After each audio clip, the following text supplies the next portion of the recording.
ನಿಮ್ಮ ಹಳೆಯ ಒಡವೆನ ಅಧಿಕ ಬೆಲೆಗೆ ಮಾರಬೇಕೆ? ಅಟಿಕಾಗೆ ಕಾಲ್ ಮಾಡಿ 8803000300. Attica gold company.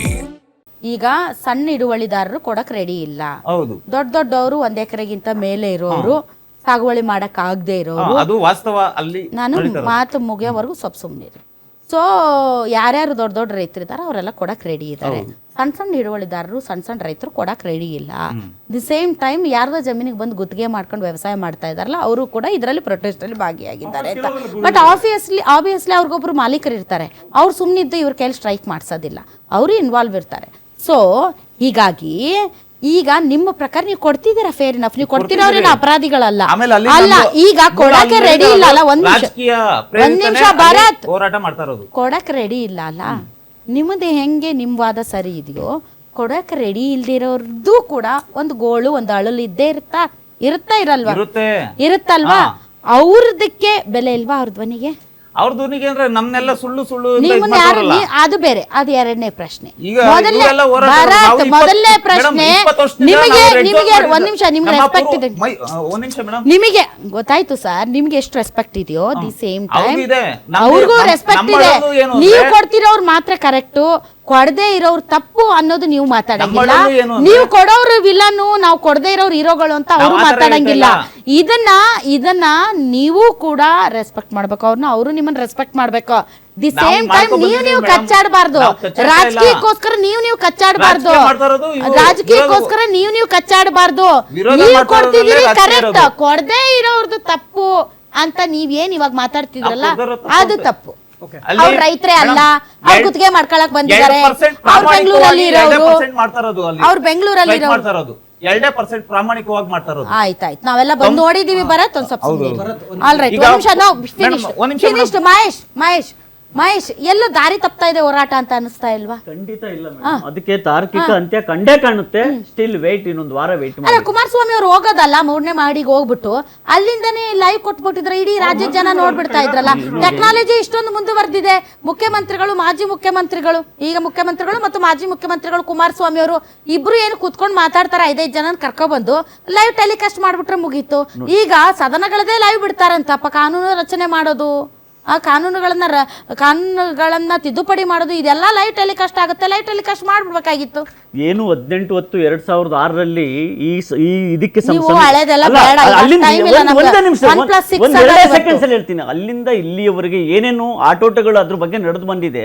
ಅವತ್ತು ಈ ಯೋಜನೆಗೆ ಕಲ್ಲಾಗ್ತಂಥವ್ರು, ಅವತ್ತು ಸದನದಲ್ಲಿ ಮಾತನಾಡ್ದಂಥವ್ರು, ಅವತ್ತು ನೀವು ಹೇಳಿದ್ರಲ್ಲ ಸಿದ್ದರಾಮಯ್ಯನವರು ಇಲ್ಲಾಕ್ರಿ ಮಾಡ್ತಾ ಇದ್ದೀರಾ, ಹಾಸನದಲ್ಲೋ ಮಂಡ್ಯದಲ್ಲೋ ಹೋಗ್ರಿ ಮಾಡ್ರಿ ಅಂತ ಹೇಳಿದ್ರು. ಇವತ್ತು ನಾನು ಪಕ್ಕದಲ್ಲೇ ಹೇಳ್ತಾ ಇದ್ದಾರೆ ಅವ್ರು, ನಮ್ಮೂರು ಬನ್ನಿ ಮಾಡಿ ಅಂತೇಳಿ.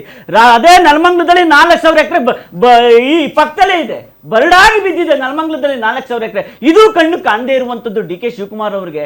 ಇಲ್ಲಿ ಹೋಗಿ ನೋಟಿಫಿಕೇಶನ್ ಮಾಡಿದ್ರೆ ಹೌದು, ಬೆಂಗಳೂರು ಗ್ರಾಮಾಂತರ ಜಿಲ್ಲೆ, ಕೇವಲ ಅಲ್ಲ ಬೆಂಗಳೂರು ಗ್ರಾಮಾಂತರ ಜಿಲ್ಲೆ, ಅಲ್ಲಿ ಟಚ್ ಮಾಡಲ್ಲ, ಅಲ್ಲ ಟಚ್ ಮಾಡೋದಲ್ಲ ಹೇಳಿದ್ದು ನಾನು. ಅಲ್ಲೆಲ್ಲ ಟಚ್ ಮಾಡಿ 5 ಟೌನ್ಶಿಪ್. ಹೌದು ಬಿಡಿ, ನೀವು ಹೇಳಿ ಸಂತೋಷ. ಯಾಕೆ ಟಚ್ ಮಾಡೋದು?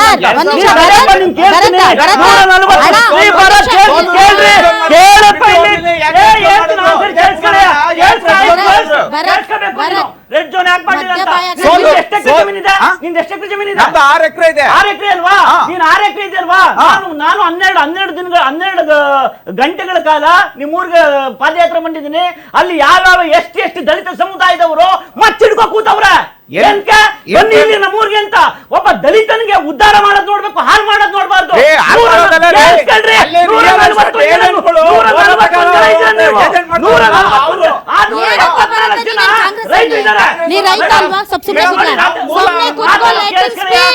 ಅವರು ಪಾಲಿಟಿಕ್ಸ್ ಮಾತಾಡ್ತಿದ್ದಾರೆ, ನೀನು ಪೊಲಿಟಿಕಲ್ ಪಾರ್ಟಿಗೆ ಸೇರಿಲ್ಲ, ನೀನು ಪಾಲಿಟಿಕ್ಸ್ ಮಾತಾಡ್ಬೇಡ. ಒಂದ್ ನಿಮಿಷ ಭಾರತ್, ಅವಕಾಶ ಕೊಟ್ಟಿಲ್ಲ, 4 ಜನ ಇದ್ದಾರೆ.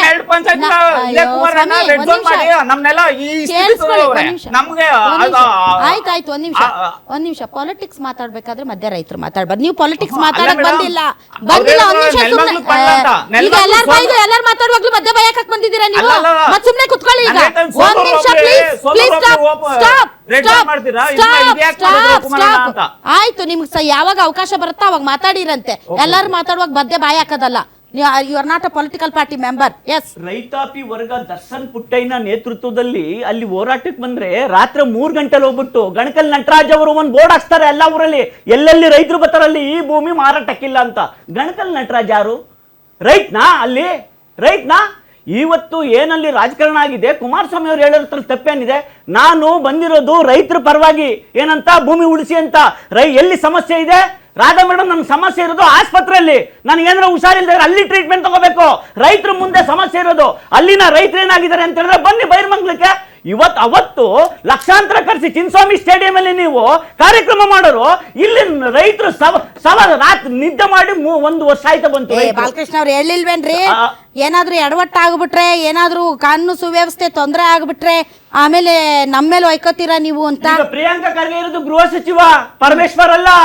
ಅರ್ಥ ಆಯ್ತಾ? ಪ್ರಿಯಾಂಕಾ ಖರ್ಗೆಗೆ ತುಂಬಾ ಪಾಪ ಗಟ್ಟಿಮುಟ್ಟಾದ ಗೃಹ ಸಚಿವ. ಅದಕ್ಕೋಸ್ಕರ ಈ ಗೃಹ ಸಚಿವ ಒಂದ್ಸರಿ ಟೆಸ್ಟ್ ಮಾಡಿ ನಿಮ್ ಸರ್ಕಾರದಲ್ಲಿ. ಅಂದ್ರೆ ಒಪ್ಕೊತವ್ರ ಪರಮೇಶ್ವರು ಅಟ್ಟರ್ ಫ್ಲಾಪ್, ಪಕ್ಷದ ಗೃಹ ಸಚಿವ ಅಟ್ಟರ್ ಫ್ಲಾಪ್ ಅಂತ. ನೆಕ್ಸ್ಟ್ ಟರ್ಮ್ ಕೊಡ್ತೀನಿ,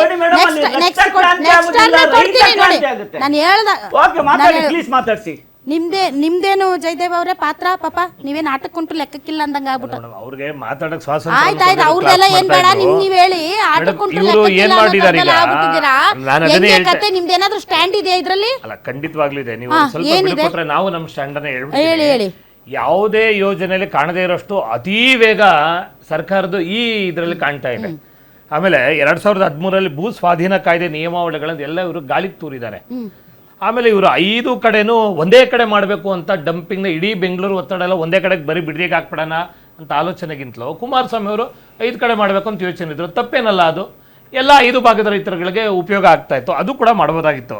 ರೇಷ್ಮೆ ಬೆಳೆಯಿಂದ 35 ಲಕ್ಷ ಕೋಟಿ ಬರ್ತಾ ಇದೆ, ಒಂದು 25,000 ಕೋಟಿ ಹೈನುಗಾರಿಕೆಯಿಂದ ಬರ್ತಾ ಇದೆ, 6 ಲಕ್ಷ ಲೀಟ್ರು ಹಾಲು ಬರ್ತಾ ಇದೆ. ಏನು ಹಸು ಏನು ಪ್ಲಾಸ್ಟಿಕ್ ತಿನ್ಬಿಟ್ಟು ಹಾಲು ಕೊಡ್ತದ? ಹುಲ್ ತಿನ್ಬಿಡ್ತಾನೆ ಹಾಲು ಕೊಡ್ತದೆ. ಹಸುಗಳ ಕತೆ ಏನಾಗಬೇಕು ನೋಡಿ. ಇಲ್ಲಿ ಪರಿಸರವಾದಿಗಳು ರೈತರು ಎಲ್ಲರೂ ಅಂದ್ರೆ ಸದಾಶಿವನಗರ ಸೈಟ್ ಕೊಡ್ತಾರೆ. ಯಾರು ರೈತರು ಕೇಳಿದ್ರು ಖಾಲಿ ಸೈಟ್ಗಳಿದಾವ ಅಲ್ಲೆಲ್ಲ ತಂದು ನೋಡಿ. ಕಾಂಗ್ರೆಸ್ ನವ್ರದ್ದು ಇಬ್ಬಿಗೆ ನೀತೆ ಕಾಣ್ತಾ ಇದೆ. ಮೇಕೆದಾಟು ಇವ್ರು ಯಾಕೆ ಮಾಡಿದ್ರು ಪಾದಯಾತ್ರೆ? ರೈತರ ಪರ ಅಂತ. ಈಗ ರೈತರ ಪರ ಕಾಳಜಿ ಕಾಣ್ತಾ ಇಲ್ವಲ್ಲ? ಅಲ್ಲಿ ಕೂತು ಪರಿಹಾರ ಮಾಡಿ, ಸಾಧ್ಯ ಆದ್ರೆ ಕೊಟ್ರೆ ತಗೊಳ್ಳಿ, ಕಿತ್ಕೋಬೇಡಿ ರೈತರ ಜಮೀನುಗಳು. ಕೊಟ್ರೆ ತಗೊಳ್ಳಿ, ಕೂತವ್ರಿಗೆ ಮನವರಿಕೆ ಮಾಡಿ, ಪರಸ್ಪರ ಚರ್ಚೆ ಮಾಡಿ, ವಿಚಾರಗಳಿಗೆ ವಿನಿಮಯ ಆಗಲಿ. ಬಲವಂತ ಕಿತ್ಕೊಳ್ಳೋದು ಮಾನಸಿಕವಾಗಿ ಇವ್ರಿಗೆ ಒತ್ತಡ ಸಿಕ್ಕಿಸ್ತಾವ್ ರೈತರನ್ನ. 1.5 ವರ್ಷದಿಂದ ಹೋರಾಟ ಮಾಡ್ತಾವ್ರಲ್ಲ, ಅವಾಗ ಯಾಕೆ ಸರ್ಕಾರ ಸುಮ್ನಿತ್ತು? 1.5 ವರ್ಷದಿಂದ. ಆಮೇಲೆ 500 ದಿನಗಳಿಂದ ಧರಣಿ. ರಾಜಕೀಯ ಪಕ್ಷವರು ಬಿಡಿ, 1 ತಿಂಗಳಿಂದ ಬಂದಿರ್ಬೋದು, 30 ದಿನ 40 ದಿನದಿಂದ ಹೆಚ್ಚಾಗಿರ್ಬೋದು. ಆದ್ರೆ 500 ದಿನಗಳಿಂದ ಇವತ್ತು ನಾವು ಶಕ್ತಿ ಕೊಡ್ಲಿಲ್ಲ ಅಂದ್ರೆ ಬಿಜೆಪಿ ಮತ್ತು JDS ನವರು ರೈತರಿಗೆ ಮಾಡೋ ದ್ರೋಹ ಅಲ್ವಾ? ನೀವು ಪರಿಹಾರ ಮಾಡಿ, ಅವ್ರಿಗೆ ಮನವೊಲಿಸಿ, ಅವ್ರು ಒಪ್ಕೊಂಡ್ರೆ ಜಮೀನ್ ಕೊಡ್ಲಿ. ಸುಮ್ನೆ ಚಪ್ಪಾಳೆ ತಟ್ಬಿಟ್ಟು ಏನೇನೋ ತೋರಿಸ್ಬಿಟ್ರೆ ಸರ್ಕಸ್ ಅಲ್ಲ, ಇದು ಸ್ಟುಡಿಯೋ. ಇದು ಸರ್ಕಸ್ ಅಲ್ಲ ಸಮಯ, ಸ್ಟುಡಿಯೋ. ಇದು ಜನ ನೇರವಾಗಿ ನೋಡ್ತಾ ಇದ್ದಾರೆ. ಜನಗಳ ಮನಸ್ಸೊಪ್ಸಿ ತಗೊಳ್ಳಿ. ರಘು ದಡ್ಡೇರಿ ಅವರೇ, ಇದೆಲ್ಲ ಅಲ್ಲ, ಇವ್ರಿಗೆಲ್ಲ ನೀವು ಉತ್ತರ ಕೊಡ್ಬೇಕಾಗಿದ್ದು. ನಾನು ಕೇಳೋ ಪ್ರಶ್ನೆ ರೈತರ ಪರ ಪ್ರಶ್ನೆ ಮತ್ತು ಜನಸಾಮಾನ್ಯರ ಪರ ಪ್ರಶ್ನೆ.